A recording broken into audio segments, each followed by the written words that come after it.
I would ask for a commitment that we would, that you would be able to hold at least one, hopefully more, public events scheduled in the state so that resource producers, other stakeholders can express their views and concerns. Well, Senator, I certainly realize that it was very helpful for me to go to Alaska because you have told me that Alaska is different. I got to see it myself. And I recognize just how much of the land mass there is wetlands and how important this is going to be. Well, let me ask on that question. Do the folks at EPA have an estimate for the approximate number of acres of land in the state, or the percentage of our state that would be subject then to the Clean Water Act as a result of this reinterpretation of waters of the United States? Do you have that number? Well, let me go back and pull and see if we do have that. I know we have a national estimate. I don't know the exact impact on Alaska, but we'll certainly respond to that after the hearing. Well, I would appreciate that. And the other thing I'd like you to look at, when my staff was looking at the EPA website, they noticed links to maps that purported to show streams and wetlands in all the 50 states, but what was more of a surprise was that the map of seasonal and rain-dependent streams does not actually feature Alaska because apparently there's a lack of data. There's a map of drinking water that did include Alaska, but again, it shows zero data available. So, you know, it's obviously an issue of concern where supposedly this rule is attempting to provide for clarity and efficiency, but in a state like Alaska where at least your own maps are not indicating that we have the appropriate data within which to base any decisions. So I'd like to talk with you about that as well. But I think prior to any meetings that you might be holding in the state, I think it's going to be important to be able to provide data so that we can look at that as well. Well, Senator, I'm happy to provide you with what information I have, but you know, clearly the interest that EPA has is to clearly define what is within the jurisdiction and then what is the process that you need to go to when there is uncertainty, because what the science has told us is that science can define certain parameters, but others require a closer look, working with states and communities on a case-by-case basis.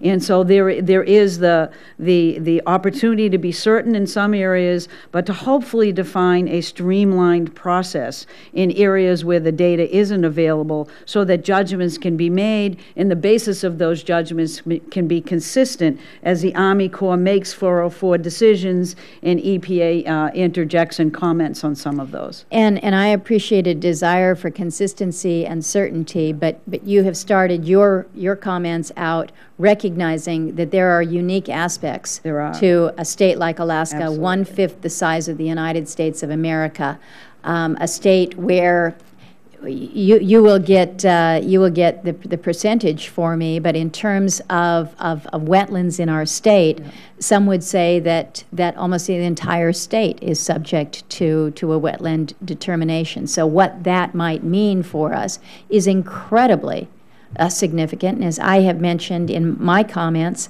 an interpretation that goes a different way could really be a showstopper for us. So we need to have greater understanding. I think it will be critically important that you and your staff make sure that Alaska is very much given an opportunity to weigh in as these issues move forward.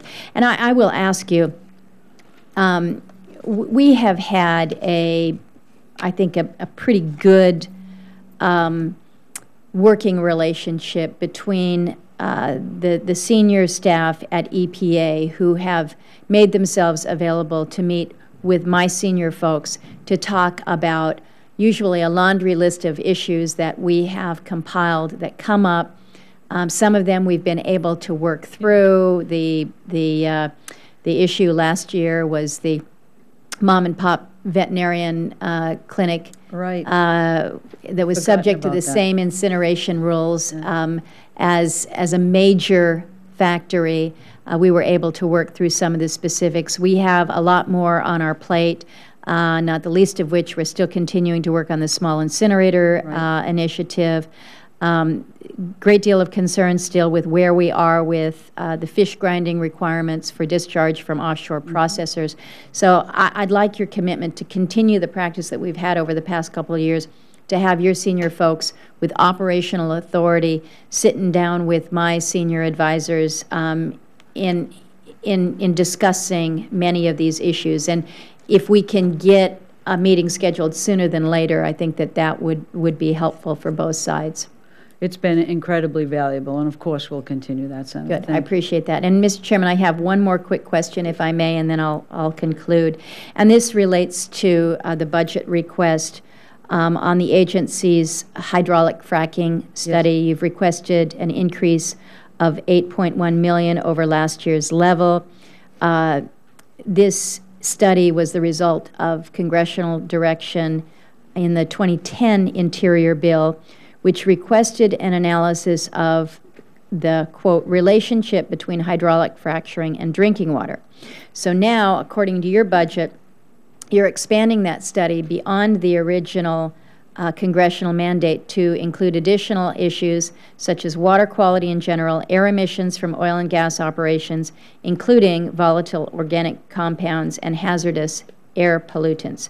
So the question that I have for you now is, why has the agency gone beyond the original scope that was outlined in 2010, and how much are we actually paying for an expansion of this study cost? How much has the agency spent to this point in time?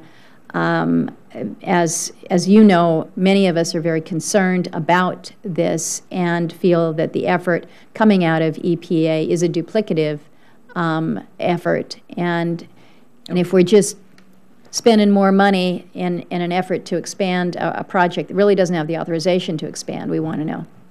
Well, let me be a little bit clearer, because I do understand your question. On the Office of Research and Development study, which is really focused on looking at the potential water impacts related to the full range of hydrofracking operations, we have been expending in 13, 14, and 15, $6.1 million.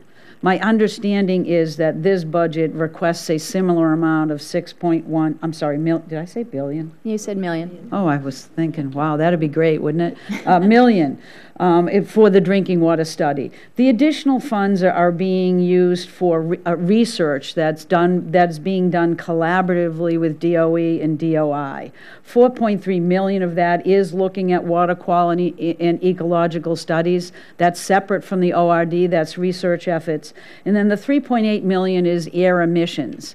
And this is an effort to look at methane that's being emitted in the hydrofracking process, where we have effectively, and I think nice and quietly and collaboratively, regulated that from natural gas operations during hydrofracking. We have other work to do in that area, including in tribal regions, to actually expand some opportunities for controls to be recognized and sources to be permitted through our minor source permitting process. So there's work to be done, and that's a reflection of that overall work on hydrofracking, not an expansion of the ORD study. So I get that right? I don't know, based on what you've just said, it still sounds to me like there is an expansion of that study.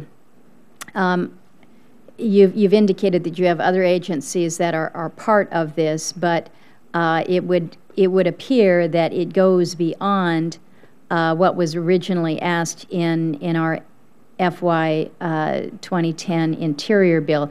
Now, the budget indicates that you expect to have a draft report to your Scientific Advisory Board by the end of this year. Then you publish a final report at the end of 2016, apparently. I guess the last question would be whether, at a minimum, wouldn't you think that it makes sense for the EPA to issue a major rulemaking concerning fracking before the final report is issued and reviewed by the Scientific Advisory Board?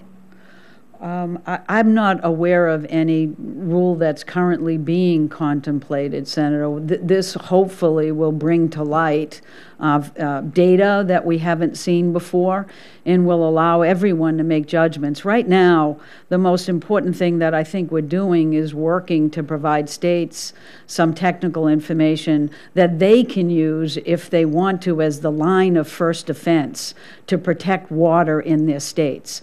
That's how I envision we will continue to operate unless there's a reason that national intervention is necessary. Well, and don't get me wrong here. I think that the states are doing a good job here in terms of regulating hydraulic fracking.